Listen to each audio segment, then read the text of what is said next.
Olá, meus queridos amigos e amigas, estamos de volta com mais um vídeo e uma apresentação especial hoje para vocês no nosso canal. O tema que eu trago hoje, que nós vamos passar a partir de agora a analisar, a refletir, é sobre o esgotamento dos pilares da cultura ocidental. E eu me pergunto e pergunto a vocês se isso é uma realidade ou é um mito. Podemos falar que a cultura do Ocidente, e aqui nós vamos tomar como conceito de Ocidente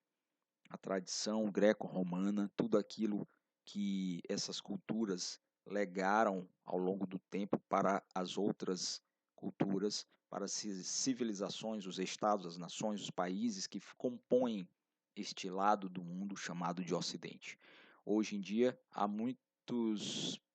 teóricos que estudam essa questão e que se perguntam se nós não estaríamos, em função de vários eventos que vêm pontuando estas mesmas sociedades, se nós não estaríamos vendo o esgotamento dos pilares da cultura ocidental. E os pilares da cultura ocidental, nós vamos ver quais são esses valores, quais são essas instituições. A partir de agora, nós vamos dar início a essa reflexão e a essa caminhada olhando um pouco para o passado, para o presente e em perspectiva para o futuro. De antemão, peço a todos que continuem a nos seguir aqui no nosso canal. Inscreva-se se não for inscrito, subscreva o nosso canal, compartilhe, comente e sugira também temas para novos vídeos. Pois bem, meus amigos e amigas, a gente pode começar falando para vocês que esse abalo no Ocidente, para que nós possamos compreendê-lo melhor, nós vamos buscar algumas noções em conhecimentos da ciência, em conhecimentos da filosofia e da história. A biologia e a zoologia, por exemplo, trabalham com a noção de extinção de espécies. Quando eu falo em extinção de espécies, e aqui eu não estou dizendo que o ser humano vai ser extinto, nem que as sociedades serão extintas, mas nós trabalhamos com uma ideia de que há um fim para as coisas, ou seja, os seres, e aí a biologia ou as ciências biológicas trazem essa noção de que, às vezes, uma determinada espécie, um determinado grupo nasce, se desenvolve em suas características e um dia pode vir por algum acontecimento imprevisto, por alguma variável, por algum fenômeno, chegar à sua extinção. Pois bem, em sociedades, e aí se falando sociologicamente, as sociedades complexas como as que nós vivemos hoje, que tem toda uma gama de inter-relações profundas e intrincadas, se nós não podemos trabalhar com o conceito de extinção, nós podemos pelo menos trabalhar com o conceito de descontinuidades, ou seja, há certos modelos de sociedade ou de civilização, se assim quisermos chamar, que em determinados momentos ou etapas de sua história podem vir a sofrer uma descontinuidade, isto é, deixam de crescer, deixam de se desenvolver, deixam de progredir e, por alguma razão, podem sofrer alguma espécie de declínio. O filósofo alemão Oswald Spengler, no início do século XX, escreveu sobre o tema em sua obra A Decadência do Ocidente. E, ao falar da história, do seu conceito de história, sua noção de história, ele trabalha com a noção de idades ou fases. A história, portanto, a evolução da história, se daria em idades ou fases. Em paralelo à evolução do ser humano, que também se dá por idades, o ser humano nasce, cresce, se desenvolve, envelhece e morre. Spengler, levando isso para o historicismo, faz um paralelo e diz que, por exemplo, as sociedades nascem com uma noção de cultura, que é a noção que traz a ideia de criatividade, de esplendor, de crescimento, de uma era de ouro, e depois, em certo momento, nesse desenvolvimento vital da história, ela chega uma etapa ou uma fase de civilização, que é como se fosse uma etapa máxima, uma etapa de desenvolvimento já bastante avançado, e a partir dali ela pode vir a decair.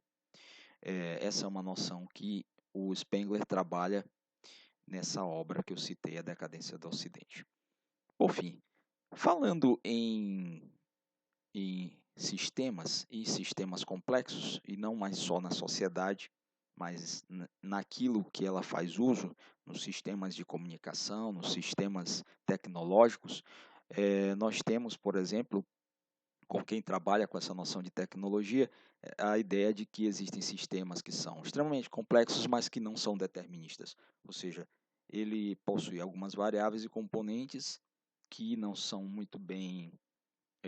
estáveis e que podem sofrer com alguns pontos de instabilidade. E a noção de interconectividade, ou seja, um mundo que está ligado e através desses meios técnicos, tecnológicos, pode também sofrer com essa catástrofe de complexidade, ou seja, quanto mais complexos os sistemas, mais essas variáveis e componentes, quando ocorrem alguns comportamentos, alguns fenômenos, podem gerar uma estabilidade muito grande, vindo a impactar nestes sistemas. O pensador, historiador britânico Niall Ferguson escreve em sua obra A Degeneração do Ocidente sobre o seguinte tópico que eu trouxe aqui para vocês, escolhi e destaquei e vou ler agora. Ele fala o seguinte sobre esses sistemas. Todos os sistemas complexos do mundo natural, das colônias de cupins a grandes florestas e ao sistema nervoso humano, têm certas características em comum. Um pequeno estímulo em um sistema como esse pode produzir mudanças enormes e imprevistas. Então, ele reflete aqui, ainda na mesma linha do que nós havíamos falado antes em relação às interconectividades tecnológicas e à complexidade da sociedade, de que alguns destes sistemas mais complexos, quando sofrem modificações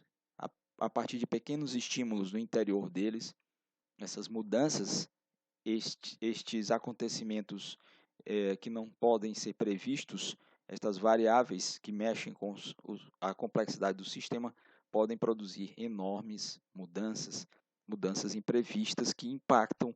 nesses organismos, nestes sistemas. E aí, falando de sociedade, e voltando novamente à questão de se existe ou se nós estamos começando a ver a degeneração ou o declínio dos valores ocidentais, dos valores herdados aos gregos, a cultura grega, a cultura romana, a tradição judaico-cristã, no caso da religião, ele anota que a crise nos fundamentos da cultura do Ocidente passaria necessariamente pelas suas instituições, pelos seus valores. Os valores morais, estéticos, políticos, que certamente vêm sofrendo algum abalo com mudanças drásticas, e as instituições que vêm entrando em descrédito com relação ao cidadão de vários países. O governo representativo vem sendo questionado, as formas de representação, o próprio Estado de Direito, com seus sistemas jurídicos, as leis, têm sofrido críticas severas por parte dos nacionais, que já às vezes, mesmo com o império da lei e com uma perspectiva de garantias e de direitos, acham que esse Estado de Direito também já não consegue mais responder devidamente às demandas destes cidadãos, assegurando de fato esses direitos e fazendo justiça. O livre mercado, que sofre com a questão de regular ou não regular o livre mercado. Se deixa o mercado livre para que ele flua e tenha a sua dinâmica própria, sem muitos mecanismos de controle, ou se nós devemos controlar o mercado para que ele não vire um monstro, né, que vai se autodevorando.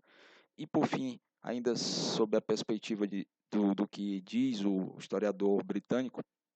a sociedade civil que também sofre com esses males, com essa crise, ao não ter mais a mesma densidade e a mesma força que ela já teve em outros momentos, sofrendo também com essa degeneração. Pois bem, Além disso, ele aponta, para a gente finalizar essa etapa, que o maior problema da política ocidental e que cria também um grande impasse e um enfraquecimento nestes valores ocidentais é a questão da crise da dívida pública. Muitos das grandes nações, dos grandes países, têm dívidas públicas gigantes, enormes, bilionárias, trilionárias, que são praticamente impagáveis. E isso impactaria decisivamente estas nações. Há ainda também, quando se fala em uma provável decadência do Ocidente, ou a degeneração, ou o esgotamento do modelo daquilo que nós convencionamos chamar de Ocidente, com suas instituições e valores, aqueles que apontam que o Ocidente também tem sofrido esses choques em virtude de uma contraposição com o Oriente, com os valores do Oriente, e com o crescimento de alguns países deste lado de lá, e que têm interesses e valores e princípios que se chocam com aquilo que é com todos os valores e princípios que o Ocidente venera, cultua e pratica. Então eu trago aqui para a gente, só para a gente poder começar a refletir um pouco sobre esse aspecto, alguns sinais que poderiam supostamente indicar que há um problema de fato com o Ocidente, com a cultura ocidental. De um lado, falando do declínio dos Estados Unidos, sobre o ponto de vista de que o sistema educacional já não funcionaria da mesma forma que funcionou ao longo de anos, e existe essa crítica interna mesmo, né, dentro dos próprios Estados Unidos. O mercado imobiliário, que sofreu uma crise muito forte no ano de 2008, 2007, e que acabou interferindo também em economias mundiais. O setor industrial, que teve uma queda muito forte nos últimos anos, inclusive fazendo com que uma cidade como Detroit, que era conhecida como a capital do automóvel nos Estados Unidos, tivesse a derrocada, o fechamento de várias indústrias automobilísticas e várias fábricas. E hoje tem-se em Detroit bairros inteiros onde as pessoas foram embora, estão desabitadas as casas estão caindo aos pedaços. E o sistema financeiro, igualmente, com uma crise que abalou o Ocidente quase que todo, e o mercado de empregos e a própria política, que essa sim também bastante questionável com o que se tem visto nos últimos anos. Outro indício de que o Ocidente tem algo de errado seria, e eu trago aqui para a gente refletir, algo que eu pensei da própria campanha, no slogan de campanha do candidato Donald Trump quando concorreu às eleições que viria a ganhar e ganhou. Pois bem, naquelas eleições, Donald Trump tinha dois slogans muito fortes e muito conhecidos. O primeiro era America First, ou seja, América primeiro, que nos traz já uma ideia de fechamento, de dizer, não, primeiro nós, depois os outros, e estaria vinculada a uma noção de nacionalismo. E o segundo slogan, que é o slogan que eu trago aqui para a gente analisar, era o Make America Great Again. Este slogan já nos dá provas de que a potência mundial mais respeitada, um país que tem um poderio econômico, como os Estados Unidos, e que influencia o mundo inteiro, ter como seu candidato à presidência da República alguém que diz que ele quer fazer a América grande novamente, isso nos aponta para o fato de que a América não é mais tão grande. Ou seja, o próprio slogan da campanha aponta para um desses sintomas de crise ou de declínio. Declínio dos Estados Unidos, que representa uma parcela muito forte da noção que se tem do que são os valores do Ocidente, Na campanha presidencial, o candidato que viria a ganhar defendeu que queria fazer a América grande novamente. Isso nos aponta para o fato de que a América já não se considera mais tão grande, já não é tão grande quanto já foi. E isso aponta para a queda da hegemonia internacional deste gigante que tem uma influência muito grande dentro do Ocidente. Do outro lado, analisando um pouco o lado do Oriente, nós temos a ascensão da China, ascensão geopolítica, ascensão bélica, ascensão educacional, ascensão comercial, financeira, tecnológica. De fato, hoje é um dos grandes players globais, é um país que entra muito forte na geopolítica, no panorama geopolítico, tem chamado a atenção de todos os outros países que agora passam a querer se interessar mais e a compreender o que a China tem feito nos últimos anos e qual é a perspectiva dela para o futuro. Um crescimento muito forte, muito pesado, conseguiu resistir à crise mundial de uma forma até certo ponto surpreendente e que vem adotando uma postura muito agressiva no mercado internacional. Geopoliticamente, ela é agora um dos países que tem um peso muito grande na geopolítica mundial. Belicamente, a China já tem o segundo maior exército do mundo, superando o exército russo, que antigamente era o segundo maior. Educacionalmente, há um avanço significativo e um investimento muito forte em tecnologia, em educação universitária, em inovação. E comercialmente e financeiramente, a China já também começa a invadir mercados. Em vários países, nós conseguimos ver bem claramente. E tecnologicamente eles estão avançando de forma muito intensa. Por outro lado, um outro país que também chama a atenção é a Rússia. A Rússia, eu comparo com esse urso aqui que eu coloquei embaixo nesta foto, ou seja, a Rússia é grande, pesada e agressiva. E essa Rússia é a mesma que causa um certo temor por parte não só da Europa, mas do resto do mundo. Eu destaquei aqui há um eterno temor da Europa em relação ao que a Rússia pode fazer de bom ou de ruim. E a Rússia ultimamente tem dado sinais de que quer de alguma forma voltar a influir no mundo e seja de forma até bélica, quem sabe, ou interferindo na política de outros países. Então a Rússia, em que pese estar também passando por um momento de crise, ela continua sendo esse elemento que traz para o Ocidente, e a Rússia é parte Ocidente, parte Oriente, porque o seu território é muito grande, mas vamos colocá-la aqui, aquela Rússia mais para o lado de lá, do Oriente, que é também um dos atores dessa política global que trazem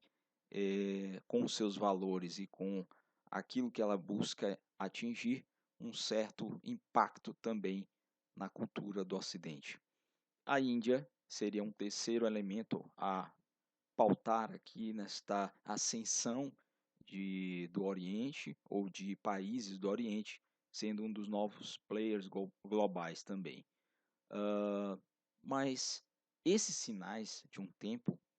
também são permeados por uma outra temática que acaba vindo a emergir em algumas análises que eu gostaria de fazer com vocês aqui, lembrando bem que não é meu interesse, nem é do meu canal e nem é da minha característica fazer sensacionalismo, né? Eu gosto sempre de analisar as coisas muito claramente e sob uma ótica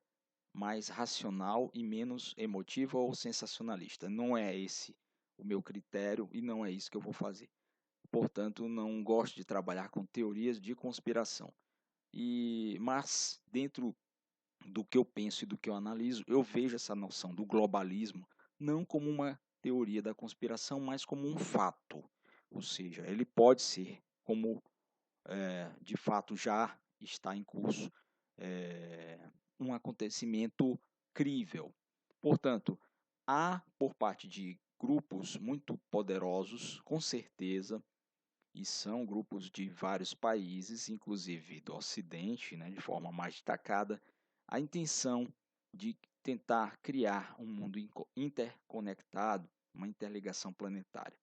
E para isso seria necessário um projeto de estabelecimento de um governo mundial.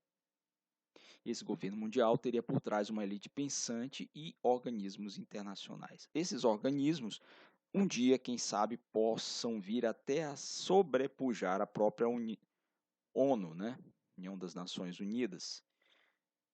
a Organização das Nações Unidas, perdão. E isso não é teoria da conspiração, não é fruto de uma viagem qualquer. Há, de fato, a possibilidade de que globalmente algumas corporações e alguns estados mundiais visando interesses políticos e econômicos venham a formar novos blocos ou novas organizações com o intento de buscar certas pautas que venham a ser realizadas e que contemplem seus interesses que vão para além dos estados-nação, ou seja, são supraestatais, supranacionais, e que para isso você teria que agir estrategicamente. Agora, voltando à questão do que estamos a passar neste momento, o que vemos, temos que nos perguntar, o que vemos é a transformação ou o esgotamento dos valores da cultura ocidental? Nós podemos falar que há um colapso da cultura e da tradição greco-romana e judaico-cristã, há um certo colapso, ou seja, esse tempo todo e que vemos e que vivemos sob a pauta de determinados padrões, de determinados valores, ele chega agora a dar uma certa amostra de colapso. Toda essa tradição que cultuamos e que é o modo de ser do ocidental, de alguma forma ele passa a sofrer desse colapso. E, porém, a história tem nos mostrado que ela funciona muitas vezes de forma cíclica, ou seja, a própria história vai e vem, né? Nós passamos por momentos de crise, de queda e de soerguimento, né? As nações, os governos, os estados, às vezes passam por crises profundas e depois emergem, sobem, se soerguem, se levantam e conseguem de novo galgar momentos mais plenos. E essa ideia também, aliada à ideia nietzschiana de eterno retorno, ou seja, que há certas coisas que já vivemos e parece que vivemos de novo e viveremos de novo muitas outras vezes, né? Isso nos dá também um certo alento, muito embora não possamos afastar a tese desse colapso da cultura e da tradição greco-romana, judaico-cristã, e, portanto, dessa tradição ocidental. E a filósofa americana Camille Paglia, certa vez, também falou que se Roma caiu, o Ocidente cairá. Ela faz essa afirmação quando questionada também sobre esses problemas todos que nós viemos observando aqui até agora. Portanto, se não é impossível falar que o Ocidente possa entrar num momento de decadência, segundo essa visão. Mas, dentre esses choques e esses desafios, nós também temos que nos perguntar se não estaremos vivendo ou a viver, na verdade, uma época de transição. Será que é uma época de transição? Será que estamos transicionando para um outro momento em que o Ocidente tem que rever, reavaliar certos aspectos de sua estrutura, daquilo que nós somos, daquilo que nós representamos para o mundo? E para que a gente está fazendo essa transição, se é que nós estamos fazendo, para onde que nós estamos fazendo? Eu gostaria de apontar, para a gente tentar refletir um pouco também sobre isso, para esses sintomas. Alguns dos sintomas que nós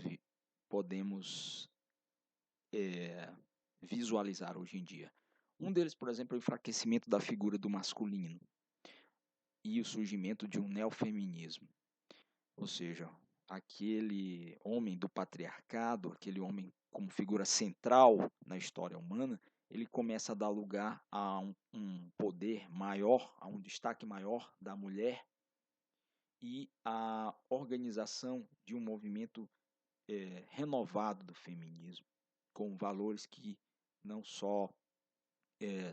tentam retomar o espaço da mulher, mas sobrepor esta mulher ao que foi o domínio da figura do masculino ao longo do tempo. Falando de extremismos, a gente vê também o surgimento da chamada direita alternativa, ou alternative right, ou alt-right, né, que seria mais ou menos que a união de todas as vertentes do extremismo da direita, e isso é um sintoma desses desafios, desses choques, dessas transições, dessas transformações que nós estaremos passando. Por alguma razão, esses grupos insatisfeitos com o que os estados têm apresentado e com a fratura, o enfraquecimento dessas instituições e a transmutação, a mudança desses valores tem sugerido. Insatisfeitos com isso, há um surgimento dessas alt-right dos Estados Unidos, por exemplo. A reconfiguração da vida associativa tradicional, aquelas formas antigas e padrões de união de pessoas em torno de objetivos comuns para construir coisas em comum, para unir forças, ela tem sido reformulada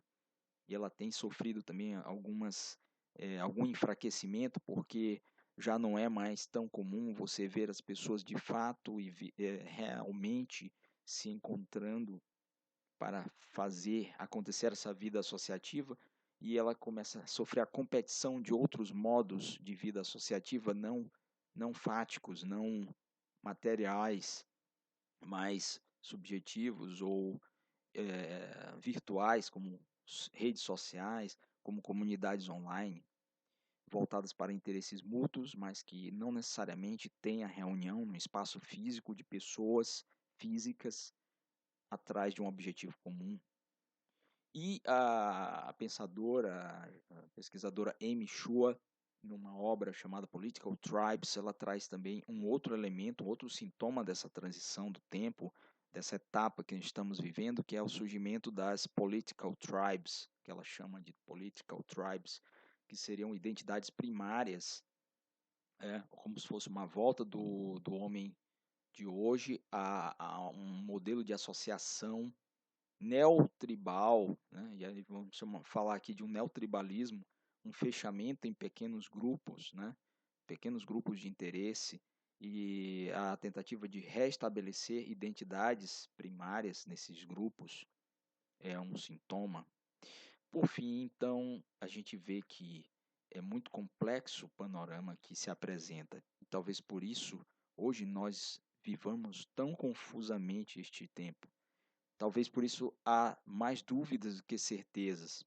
E talvez por isso nós nos sintamos um pouco que perdidos realmente. O Ocidente está um pouco que sem rumo.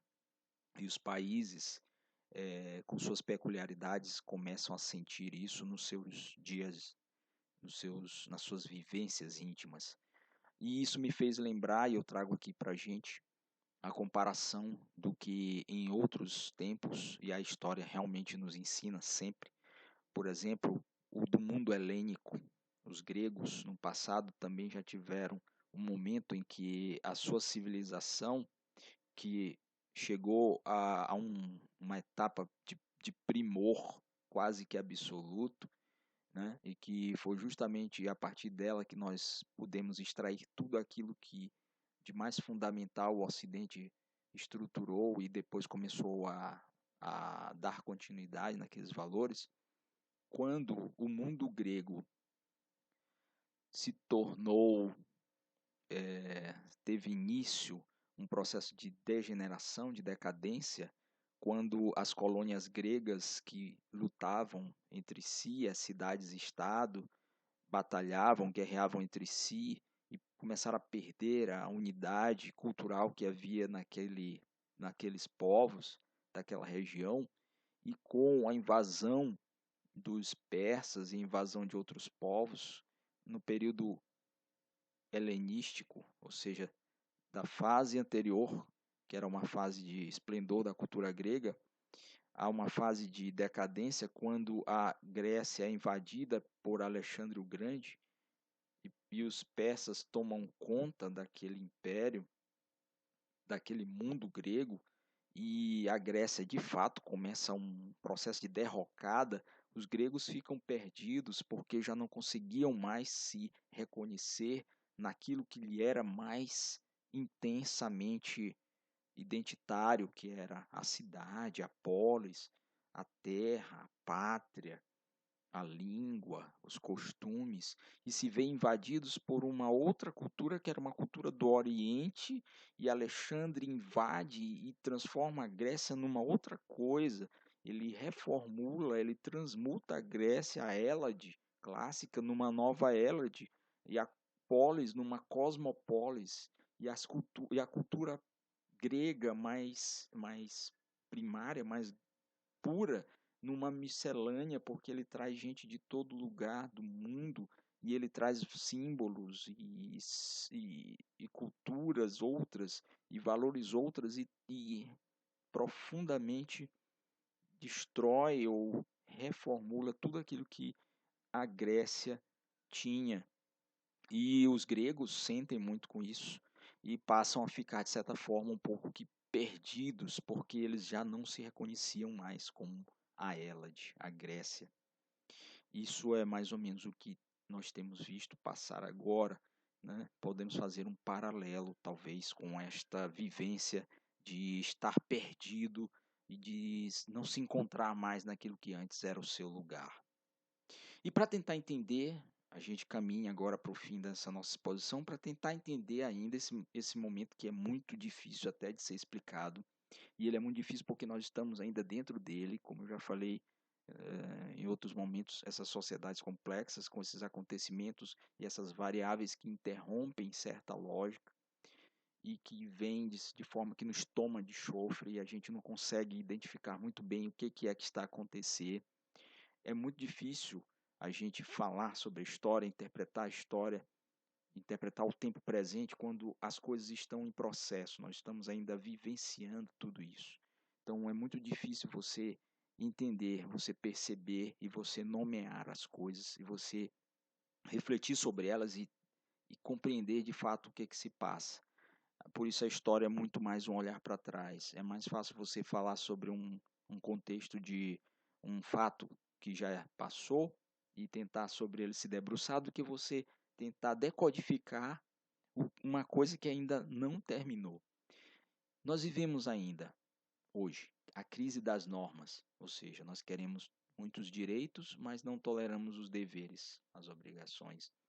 A crise dos poderes constituídos, e isso no mundo todo, de alguma forma, em diferentes graduações, em alguns lugares menos, em outros lugares mais, em alguns países menos e outros mais, os poderes são postos em xeque. O poder executivo, que durante a história já foi o poder mais importante, quando os reis, os monarcas, os imperadores, os presidentes, os primeiros ministros mandavam,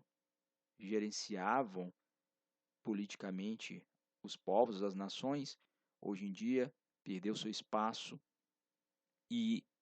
são postos em xeque, em crítica, por não terem sido capazes de trazer